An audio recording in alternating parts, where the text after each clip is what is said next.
Well, good morning to you all. I hope that you're having a good morning. If I can, I'd like to welcome you all to service this morning, as well as those of you who are watching us online. We're just so thankful that you're here with us today. Glad that we get to spend this time in worship together. I'd like to make a couple quick announcements before I begin my sermon, just a couple of notes for things that are going on in our church in the coming week or so. This Friday, we have a Rangers game that we have a lot of tickets purchased for, a lot of people going to.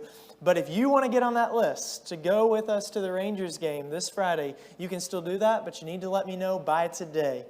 You need to let me know by today. Craig's out of town. He's in Canada. He said not to text him or call him. I know the bulletin says him or myself, but just me today. And if you go ahead and let me know, I can get you on the list. You don't have to pay me today if you didn't come with your money. That's okay. We can get that before Friday. Also wanted to note that if you're planning on going with us, we will be meeting up here around 5:30. We can carpool. We're going to take the minibus that we've got. And if you guys are already planning on coming to that and want to ride with us, you're more than welcome to. Hope that all of you have a great time at that. As well, I'd like to remind you all that if you'd like to sign up for Refresh BISD, the school supply giveaway event that we participate in, helping to bless our students, that you can do so at the front lobby or the back lobby. We've got sign-up sheets, and I'd ask that you get signed up for that before Wednesday. It's a great event that really blesses Birdville School District that we're right down the street from many of their different elementary and middle school campuses, even Richland High School just down the street. So please, please, if you want to help out with that event, get signed up before Wednesday so that we can go ahead and get your information to the CEC. That being said, I am going to be preaching for you this morning. And it was a little bit less preparation than I usually get, but I like the way that Scott Mead set your expectations. He told you that I was a pinch hitter. Remember that pinch hitters often have lower batting averages than the people that actually play for the teams, although I guess if you're the Rangers, maybe that's not the case. We are going to watch a Rangers game. I guess I'm not doing a good job selling that event for you today. This morning, we're going to be talking about a story in the life of David. So if you want to go ahead and turn, you can go ahead and turn to 2 Samuel chapter 24. We'll get there together in just a moment here. Recently, I had the privilege of going to the 9/11 National Memorial up in Pennsylvania. And it's a really awesome place if you get a chance to go. If you're in southern and western Pennsylvania, it's a great place to go and see. It's very well put together. It's, I think, a beautiful tribute to the things that happened on that day. Specifically, it's at the location where many of you who were alive, I know that it's strange to think that our kids in the youth group, all of our kids that are in high school were not born when 9/11 happened. But for those of you who are alive, it's on the location where the plane that they believe was headed for the White House went down, or the Congress building. They're uncertain. But the plane that went down in that Pennsylvania field went down at this place where they've built the memorial. While there, a lot of different things stood out to me. Just the number of people who came through, the people who would tell stories about what they remember from that day with the Rangers that were there at the place. It was a sombering place. There were a lot of people who were there who were clearly shook up just by being there and kind of reliving what was that really tragic and sad day in our history. But one quote on the wall really stood out to me. It caught my attention. And I knew immediately. I told Kinsey, I said, I didn't get a picture of it, but you have to go online. I need to find that quote because it's something that I think we as people can really empathize with. And it has to do with change and how the world changes, sometimes really rapidly. It was from a minister up in Pennsylvania at one of their local churches, and he was being interviewed after the event. And this is what he said. He said, there was just profound sadness in our community on that day. A community that had been stricken by this event that was really out of their control. That plane came down. They had no idea when they woke up that morning that that was going to change the history of their town, what their town was known for. He said there was just profound sadness. He said, you know, it's one of those moments where everything is going to change. You just don't know what the change is.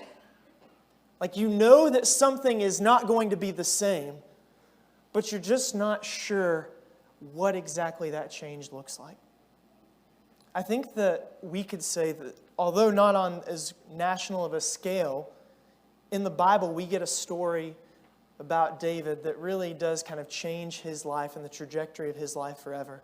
If you've ever studied the life of David, you'll see that throughout 1 Samuel and the first few chapters of 2 Samuel, David can almost do no wrong.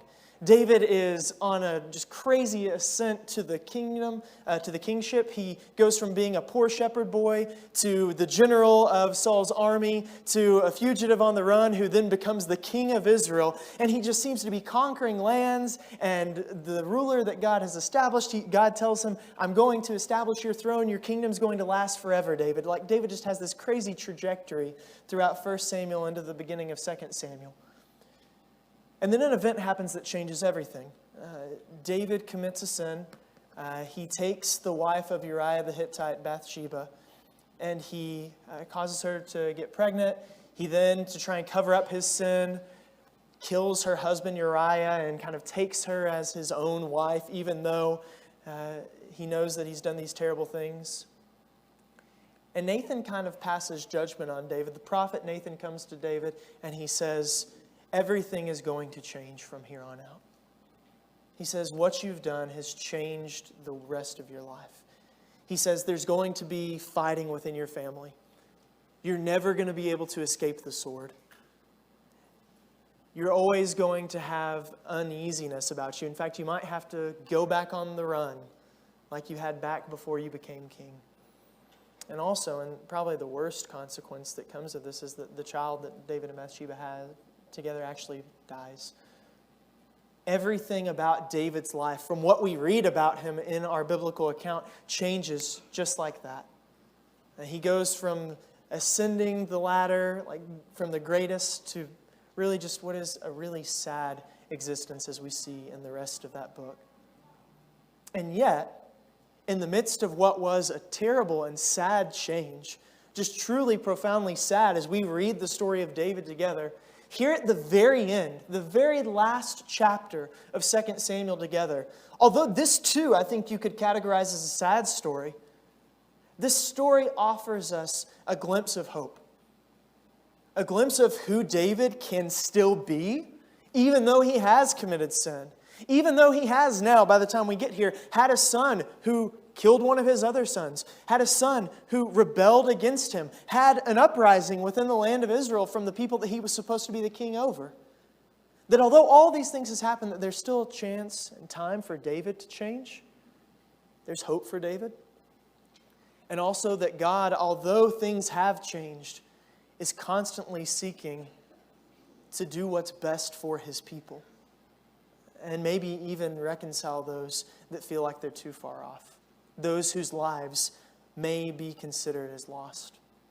So I want to read this story together this morning and just look at what we can learn from it as Christians today, what it teaches us about our God, and what it teaches us about who we can become as well. So in 2 Samuel chapter 24, starting in verse 1, it says, "Again, the anger of the Lord was kindled against Israel." This is a pretty common theme in the second half of 2 Samuel together.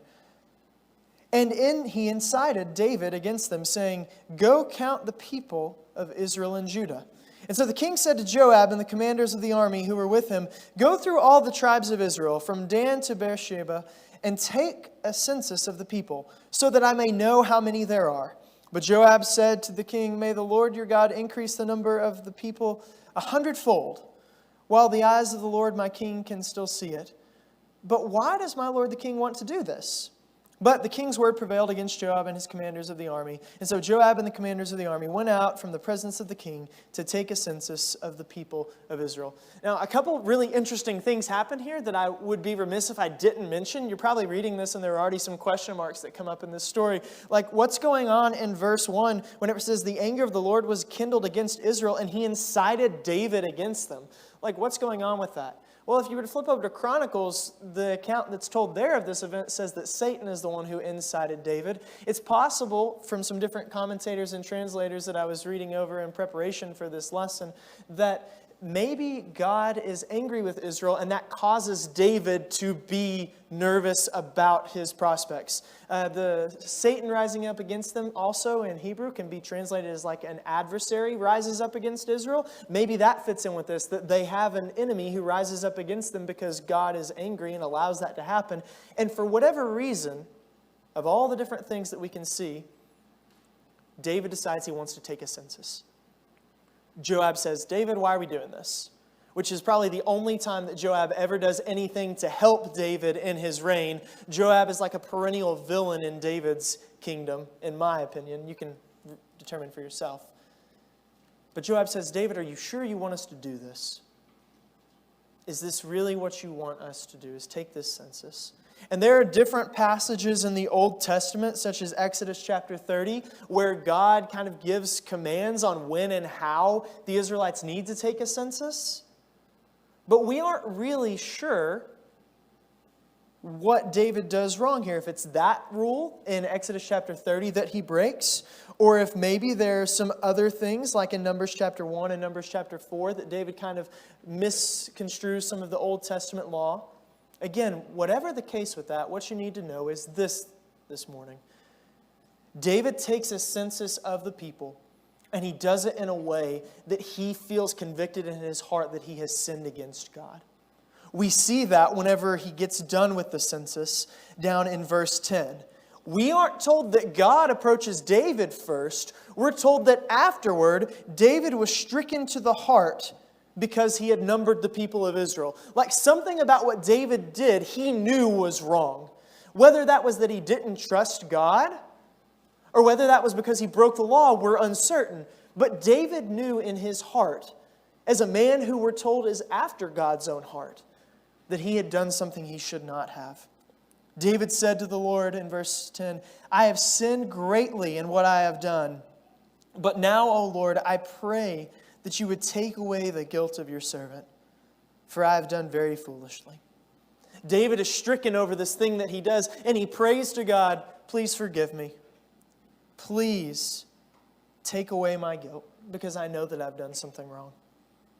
So when David rose in the morning, the word of the Lord came to the prophet Gad, who was David's seer, that is, prophet of God.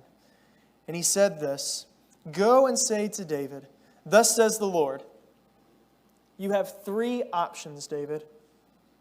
3 options. And it's probably good for us to think about this kind of like the choice that Paris had to make in the Iliad. You know, you can go down and see probably this story in paintings and art. It's one of the most well told, where he has to make a choice between 3 of the goddesses. He's given this apple and said, give the one that you think is the most wonderful, the best, the most beautiful, the apple. And they all promise him different things. But ultimately, we all know as readers today that they're all bad choices. Like there is no good choice. No matter what, you're going to be in trouble. I want us to think about David's situation kind of like that this morning. God is going to look at him and say, you've got 3 options, but none of them are good because David has sinned, and he now has to choose what will happen. 3 options you have, David. I offer you these things. Gad came to David and he told him, he asked him, shall 3 years of famine come to you on your land? Or will you flee for 3 months before your foes while they pursue you? Or shall there be 3 days of pestilence in your land? He doesn't even necessarily start with, God told me. I assume David knows. But he says, David, I got 3 options for you. Take your pick. None of them are very good. But you do get to choose which one you want. Consider and decide what answer I shall return to the one who sent me. So 3 years of famine, 3 months of David fleeing before the face of his enemies, or 3 days of pestilence. So we've got 3s here. One of them obviously being the longest, the middle and shortest. And David seems to have pretty good logic for why he chooses what he chooses. Like David doesn't seem to want famine. It's a long thing. It's something that's going to hurt the people of the land for a long time, including himself. And we see what he says about the second option here. He said to Gad, I'm in great distress. Let us fall into the hand of the Lord, for his mercy is great. but let me not fall into human hands. David says, I don't want to go on the run for 3 months. I've done that life before. I don't like that. I would trust God's hands more than I trust the hands of my enemies. And I want you to take note of that. Maybe that's going to be important as the story plays out here. That David is already aware of whose hands he would rather rest in. He says, I'd rather let the Lord's hand be the one that's raised against me than the hand of my enemies. Maybe he knows who God is. We'll see together here. So the Lord sent a pestilence on Israel, verse 15, from that morning until the appointed time. And 70,000 of the people died from Dan to Beersheba, the land that David had taken the census across. But when the angel stretched out his hand toward Jerusalem to destroy it, the Lord relented concerning the evil. And he said to the angel who was bringing destruction among the people, it is enough. Now stay your hand. The angel of the Lord was then by the threshing floor of Araunah the Jebusite. And when David saw the angel who was destroying the people, he said to the Lord, I alone have sinned, and I alone have done wickedly. But these sheep, what have they done? Let your hand, I pray, be against me and against my father's house. I just think that there's a lot for us to take away about who God is, also who David is, from this small part of our text together before we move to its conclusion today. First, God does what he told David he was going to do. He said, take your pick. David picked, and that began. The pestilence started across the land, and 70,000 people died. This is a day of great mourning, like a day of great sadness. We don't know exactly how long into the 3 days it occurs, but this is a period of Israel's time that's really terrible. It's an awful event that occurs. But look at what God does even as this event unfolds. As the angel approaches Jerusalem to destroy it, God stays the hand of the angel. He says, it is enough. Now, I know that we're talking about a really kind of hard event anyway, and you're thinking, so Colby, this is the sermon you chose to preach whenever you had to step in for Stephen, right? Like, I know what you're thinking. This is a pretty fun text to jump into. But I want us to care for it delicately this morning, but also look at what we can learn. Like, this is a really terrible event, and sometimes stories in the Old Testament don't make a lot of sense to us. Why does God give David 3 choices that are terrible? Why is this happening? Like, why would God do this to his people, even if David sinned? What's going on here? Like, it just doesn't make a lot of sense to me. I think that it's okay to ask those kinds of questions this morning, but I don't think I'm the one who can answer them for you. What I do want us to look at is what God does in the midst of what we can all agree is a terrible event. He offers grace and mercy. The angel that he has sent to do this is headed straight for Jerusalem, and God looks at what's happening and he says, it's enough. Stop. Apparently, this happens, we can assume, before the 3 allotted days, because David is also like pleading with God, like, don't let this thing continue to happen. Please stop it. Like, cause it just to happen to me and my family. God doesn't maybe do everything he said he was going to do. He holds back his angel. He offers grace and mercy. And maybe we get some insight here as to why David said, I'd rather take the Lord's hand than the hand of my enemies. Because he knows who God is. He's a God who's slow to anger, quick to forgive, showing steadfast kindness and mercy to those generations that seek him. He's read his law. So God shows mercy. What does David show us? I think that this is, honestly, although David has gone through a really rough patch to get to this point, I think that this is one of the most shining examples of David as a man after God's own heart that we get in the whole Old Testament. Like, David sees the destruction that is falling upon his people, and he prays out to God. He says, I alone have sinned. I'm the only one that's done anything wicked here. Let your hand be against me and against my family, but don't do this to the people of Israel anymore. What does he call them? He says, what have these sheep done to you? David, who grew up as a shepherd, is now seeing himself kind of as the shepherd over Israel. He says, what have they done to deserve this? Take it out on me. I'm willing to take it. Now, I don't know that David really could have taken it. And that doesn't seem to be what God's plan was, because as it approached where David was, God stopped. God held his hand back. But what we see here is a man who is said to be after God's own heart, doing things like his God does. He seeks to take away the pain of his people, even if that means that he must bring it upon himself. And maybe there's a lesson in there for us today as well. David continues to act very kingly as this story wraps up. He ends up offering sacrifice to God because he's thanking him for holding back the plague. And he goes to this man that we were told, it got right up next to Araunah, the Jebusite. And he says, I want to buy this land from you so that I can take and make a sacrifice to God. And Araunah says, you can have the land, King David. Like, you're the king. He bows down before him. He's like, why are you coming to visit me? Who am I? He says, you can have the land. Make the sacrifice to God. David says, I came to buy it, not get it. He says, how could I make an offering to the Lord my God on a piece of land that cost me nothing? He says, no, I'll give you 50 shekels of silver for it, which is a good amount of money. And he there built an altar to the Lord and offered burnt offerings and offerings of well-being. And so the Lord answered his supplication for the land, and the plague was averted from Israel. So we see again that God relents from what he's doing. He averts that plague from Israel. But David is so convicted in what he wants to do to make things right that although he is the king, and although he, yes, can do whatever he wants, he goes to this man and he says, I'm not going to take your land from you, I'm going to buy it. Why? He says, because what I'm about to do is something between God and myself, and it doesn't need to be cheap. Like, if I just took this land from you and used your threshing floor to make an offering to my God, then what would that say about how I view you and how I view my God? He says, I won't just take it. It comes at a great cost to him. Again, David is willing to put himself and the things that he has on the line to restore and rebuild relationship with God for his people. So you say, all right, it's a good story, a cool story this morning.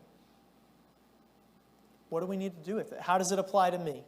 It's an old story. We've already talked about how God really doesn't respond and act like this in our world today, from what we can tell. Like, it seems out of character with the God that we know. So how does it apply to us today? I want us to look at this 3 different ways. One, when we think about David, I think that we can see a lot about ourselves. We know that we are often guilty of things that we do not fit the punishment for. Or rather, that the punishment is not given to us in the way we know that we deserve. I know that I've done things that hurt other people, and maybe you can understand that. Maybe you sympathize with that as well, where sometimes you do something wrong and it's not you that pays the price for it. It's the people around you. It's the people at your school, or maybe in your office, or maybe at your home. And I think that we, like David, understand that that's not right. I pray that God would open our hearts and really push us to do better, to try and find ways to reconcile with those people in our lives that we sometimes hurt, whether it's on purpose or whether it's not. I think that that's something that we can really learn from David today. I think that a lot of times whenever we feel like the people around us are hurting, and whether or not we feel like it's our fault or not, we freeze up. It's hard for us to engage them and interact with them. It's hard for us to come into that situation with open hearts. And I just pray that, like David, we can be people after God's own heart, who look at the pain of others, and we don't care about, was it my fault or was it not my fault? But we try and seek reconciliation in those situations and assist them however we can. Secondly, this morning, I think that we see a lot of what David does, and we say that's kind of what God does for us. Like David prays to God. He says, I alone have sinned and I have done wickedly, but these sheep, what have they done? Let your hand, I pray, be against me and against my father's house. And we say, yeah, that makes sense. That's right. David's the one who does wrong. He doesn't want his people to suffer. And I don't know how this morning we can read this story without thinking about God, who comes down into our world, becomes like us, endures pain and suffering that is of no cause of his own. Like Jesus suffers persecution to an extent by the people who belittle him and berate him. His family rejects him. The people in his own hometown try to kill him by throwing him off a cliff. Like all of this evil is done to our God who comes into the world to try and be close to us. And yet, rather than saying, well, that's their problem, like that's the evil that they've done, let the pain be on them, he says, I want to take that upon myself. He takes the sin and the suffering of his people, and God actually takes it a step further than what we see with David this morning. He takes the sin and suffering of his people, and he says, I will take that upon myself. I will be the one to carry that, so that they can have their relationship with me restored. David seeks to restore the kingdom of Israel's relationship with God by taking his punishment upon himself. God tries to restore his relationship with people by going a step further, by taking their sin and their suffering upon himself. We're told in 2 Corinthians chapter 5 that he, being Jesus, became sin, even though he didn't sin, so that people like you and me may become, in the eyes of God, his righteousness. God has taken away our sin and suffering so that we may become his people truly. Maybe even, as David says here, his sheep. Hebrews chapter 10 alludes to this as well.